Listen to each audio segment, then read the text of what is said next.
যুব ও ক্রীড়া মন্ত্রণালয়ের উপদেষ্টা আসিফ মাহমুদ সজীব ভূঁইয়া জানিয়েছেন, অন্তর্বর্তী সরকার শিগগিরই আওয়ামী লীগকে রাজনৈতিক দল হিসেবে নিষিদ্ধ করার পদক্ষেপ নিতে পারে। তিনি বলেন, রাজনৈতিক দলগুলোর মধ্যে আওয়ামী লীগ নিষিদ্ধ করার ব্যাপারে একটি ঐক্যমত তৈরি হয়েছে।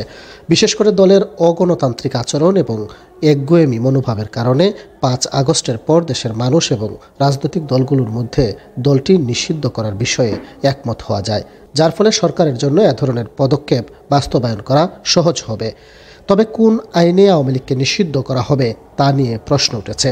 যেহেতু সন্ত্রাস বিরোধী আইন ২০০৯ অনুযায়ী ছাত্রলীগকে নিষিদ্ধ ঘোষণা করা হয়েছে, সেহেতু প্রশ্ন থেকেই যায়, আওয়ামী লীগকেও কি একই আইনেই নিষিদ্ধ ঘোষণা করা হবে। আসিফ মাহমুদ আরও উল্লেখ করেন, সরকারের নির্বাহী আদেশে কোনো রাজনৈতিক দলের বিরুদ্ধে ব্যবস্থা নেয়ার জন্য 4টি আইন আছে। তিনি জানান, বিচারিক প্রক্রিয়া ছাড়াও জুলাই এবং আগস্টের গণহত্যায় আওয়ামী লীগের সম্পৃক্ততার প্রমাণ হলে দলটির নিবন্ধন বাতিল হবে।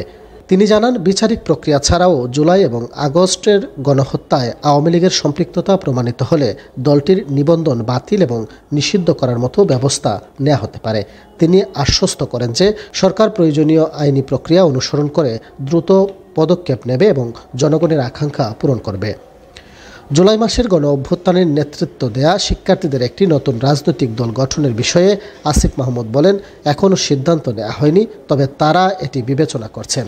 তিনি আরও বলেন, যদি কোনো সরকারের প্রতিনিধিরা রাজনৈতিক প্রক্রিয়ায় অংশ নেন, তবে তাদের সরকার থেকে পদত্যাগ করতে হবে, কারণ বর্তমান সরকার একটি সুষ্ঠু এবং নিরপেক্ষ নির্বাচনের আয়োজনের দায়িত্ব নিয়েছে।